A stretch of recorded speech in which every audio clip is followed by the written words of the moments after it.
Our next guest, fascinating guest, Gene Beck. We're going to talk about engines. Yeah, I try to make it a little different each time. I came in to talk about old Chevy six-cylinder engines because I got into it back in '92 when we were rebuilding bearing structures for industrial wash machines. Washing machines? Wash machines.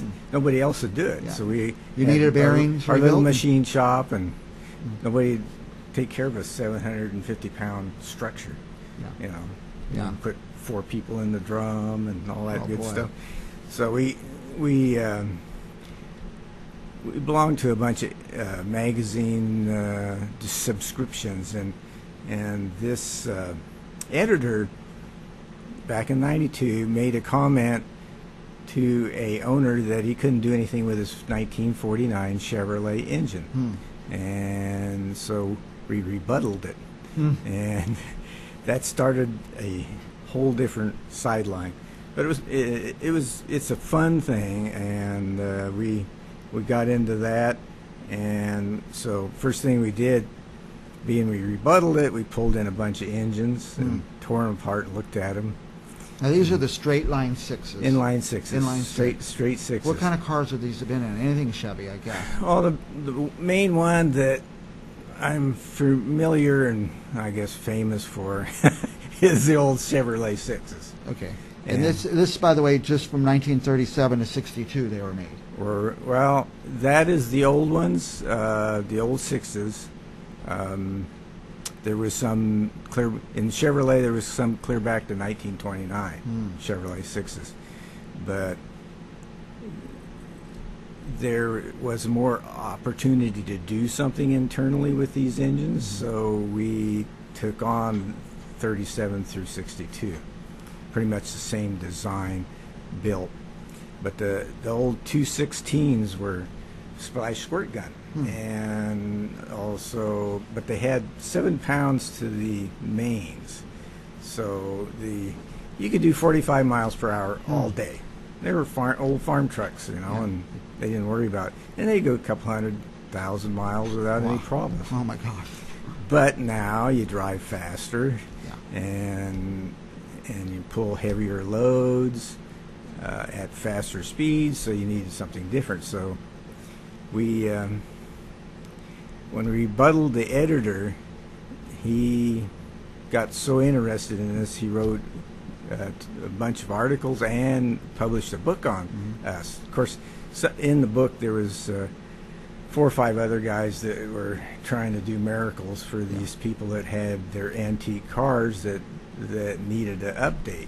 So we ended up getting into putting full pressure 45 pounds in these engines, and at the first time we drilled cranks to make it because they didn't have any oil galleries to the cranks. So we drilled the first ones. Later on we figured out how to cross over and put in a later crank. Of course, the later crank is before 62. Yeah. So now you're creating some of these parts out of nothing? Alternating them and Figuring out how to make things work. For instance, we have let's see if we can see it. We have old rope seals that they had, and they leaked like a sieve after they got so far down the road.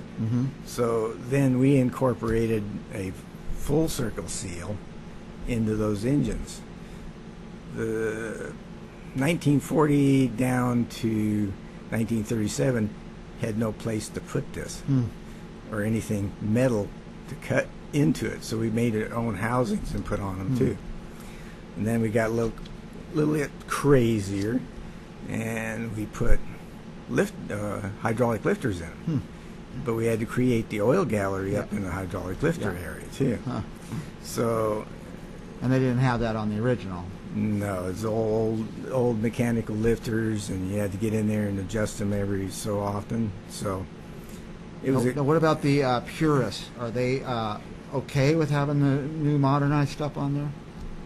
It's the same thing that another man called me the other day on his engine. He says, "I'll send you my engine, but I want it to look original on the outside. On the outside. So we do that.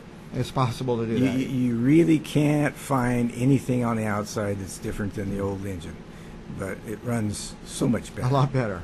Yeah. Oh yeah. And so we've been doing this for quite a few years. You keep updating things on them.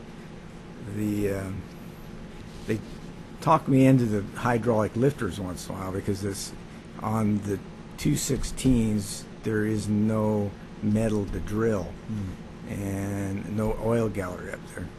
50 on up there was metal there. At least you could drill it. And Drill then into 54 they came up with the hydraulic lifters, gave them more power and everything like that. So we've been giving everybody compromises for years on these engines, and they have loved it because they can go down the road 60, 70 miles per hour without an overdrive. Yeah. Big difference. Yeah. Now, are you doing this as a commercial thing now? People hiring you out? I always call it a sideline, but because it doesn't totally pay the bills. Yeah. So it's my sideline. Otherwise, I'm here talking about water treatment, and Yeah. I'm doing water treatment on this. But you don't mind taking on the work if somebody's watching right now, because people watch from all over the world. Oh, Be yeah. careful what you offer, because people start calling you. I have people from Singapore, Australia, you name it, England. They call me. Most of the time, it's a little bear to send the motor over from, let's say, England or Yeah. Singapore. So I talk them through a lot of ways of redesign them internally and Yeah. make them work good for. Not everybody can just pack an engine up and mail it to. Well, it takes a long time and it's expensive, It's very expensive, I would imagine. unless it's a slow boat from China. What And else then you it's got? pretty Anything slow. other exciting things you've done? Miracles? Those are miracles on our own because I've ended up, people know me, especially across the United States, and they call me for advice. So the advice is very free. If you have a 6-cylinder engine and let's say it's a Chevy or GMC back in 37 to 62, you're looking to the man to talk to. The expert. Yeah. If you need a little modification or get something to work that just doesn't work, or Or just even questions, because we have redesigned some the original engines just from across the United States, and I'll tell them where to send the crank. Oh, yeah. Because I don't do the drilling anymore. I put the late model crank in there, Yeah. so I don't have to drill it. And then they talk me they talk me into the hydraulic lifters, and that's everybody's. A lot of people that don't know me say, "Oh, there's no way you can do that." Well, you put your mind to it. It's just put your mind to it. I would have no idea how to figure it out. So well, there's machinists all over the place, but you have to have a machinist that's creative, and you can talk to him and tell him how to make to do it, yeah. make the situation happen for him. So we've done engines quite a bunch of different ways. So you've been covered in a few magazines and even a book. So Yeah. that leads to more calls.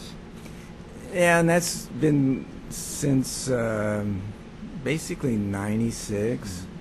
We got a lot of the editor that got interested in me. We worked all this information up. I wrote quite a few articles. If somebody wants one of my articles, they can call me and I'll send it to them, email. But there's so many hidden things updating these engines that not just anybody can do it. Yeah, and it'd be nice to talk to somebody who's been through it, knows what to watch for. And Yeah, that's it. now, if somebody does want to, you have a website or an email, or you like just old-fashioned phone calls? Phone calls are good. My cell phone has email, or not email, but has voicemail.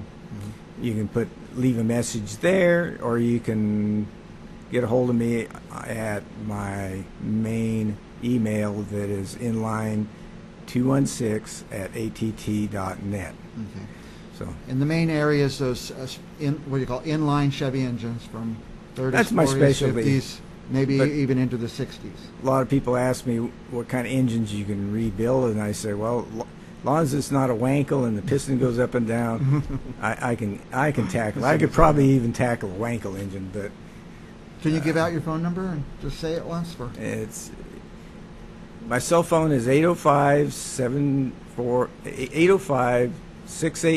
478, I think. 478 805-478 4003. I think I can't see that far. 4003, and my shop phone number is 559-689-3800. 3800. Too many numbers. Anything last thing you want to add? No, unless you got a question. No, you seem very passionate about this. It's exciting to see. It's an art form. You got your own art form there. The Yeah, engine. anything that gives me a challenge, I'll You take like it that, on. right. Gene Beck. If you need more information, you can't track Gene down. Call me. I'll give you his direct cell phone number. We'll be back with more Central Valley business right after this.